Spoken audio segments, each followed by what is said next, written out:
That is my special Omubara. It is the chant that reflects my name of Gwanga Muje. Whenever we call people for a special meeting here in Africa, there is a special drum. This is it called Gwanga Muje, which is my new name. Yeah. Now, on my mind today, I want to talk to you concerning President late Gabriel Robert Mugabe.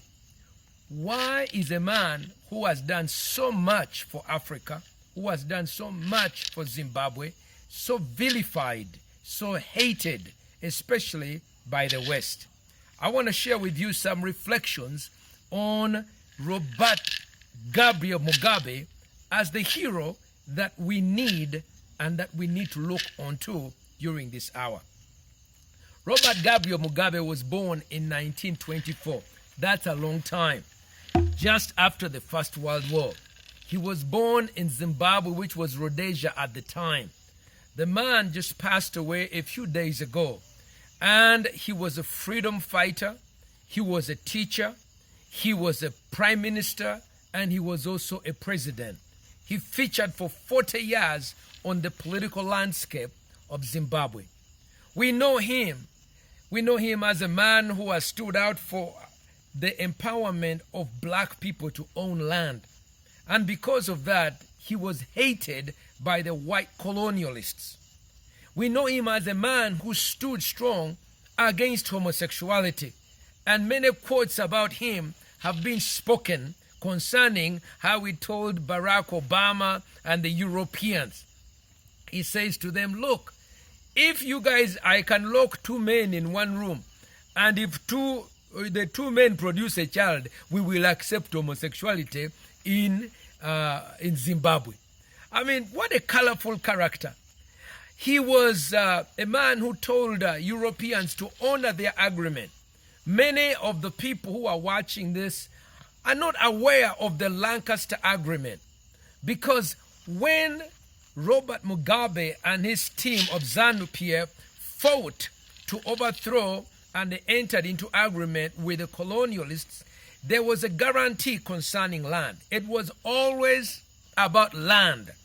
Land as a private property that God has given to people. In this case, Africa for Africans. And Robert Mugabe was a leader of the Zimbabweans who were trying to get back their land, Matabele land, the Shona land, which had been taken away from them by the colonialists. They had taken about 80% of the good, fertile land, and they had left very little for the Africans. And Robert says, look, we have to give land to the Africans. And the agreement that was agreed was the Lancaster Agreement, where England agreed to compensate the ownership of the new colonial farm owners. The first batch, the British gave, but the second batch, they did not give. And so Robert Mugabe stood over his millions of landless black people, a few white farmers, about 4,000 of them who actually controlled a majority of the land in Zimbabwe. Hungry people. He kept going to London, and I want to let you know the last time he was in London, a homosexual man hijacked him, entered his car, and put handcuffs on Robert Mugabe, which annoyed the heck out of him.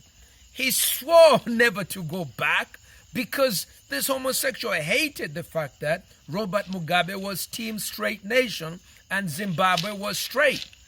And this embarrassment of Mugabe, he went back, and by decree, they began to buy some of the land from the farmers and distribute it back to the Africans.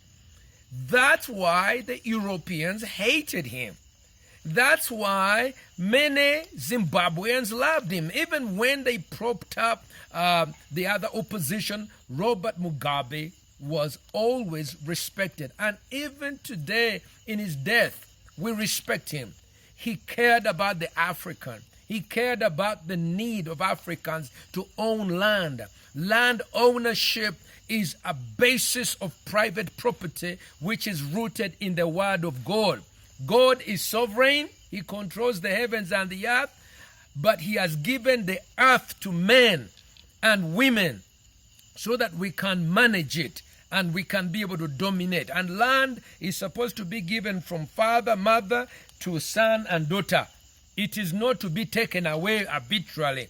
And that is why I love Robert Mugabe. Without land, there is really no economic justice. Without land ownership, we can't grow food. Without land ownership, the African has no place to grow his chicken, to have a house, and be able to bury even his people. Robert is going to be buried. And there's many people in Europe who keep calling him a villain. BBC kept announcing him, oh, he's about to die. He's about to die. They have done that for so many times. He says, look, I've actually lived more than 9 lives because I've been announced as dead so many times. In his death, we celebrate Robert Gabriel Mugabe. Even when they put sanctions on that man, on the economy, so that the economy began to collapse. As we know, that's what they did to Idi Amin over in Uganda. That's what they do to Venezuela. That's what they do in countries so that they can be able to put pressure on you and put so much pain on the people. But I want to let you know, Robert Mugabe, he stood the test of time. Robert Mugabe was able to overcome the many ways in which they tried to overthrow him with the economic failure. He is a hero. He is a strong man. It's okay. He is a strong man. He is someone that we must celebrate today. He is not only a political hero, he's an academic man with many degrees. He's a brilliant man. His back was unbowed even when they put pressure on him, whether they are colonialists, whether they are homosexual, LGBT, whether they are regime plotters. His back was unbent. So maybe he made some mistakes. So maybe the implementation of the land ownership was not right. We make mistakes, but overall, this man is an African hero. And we want to thank God.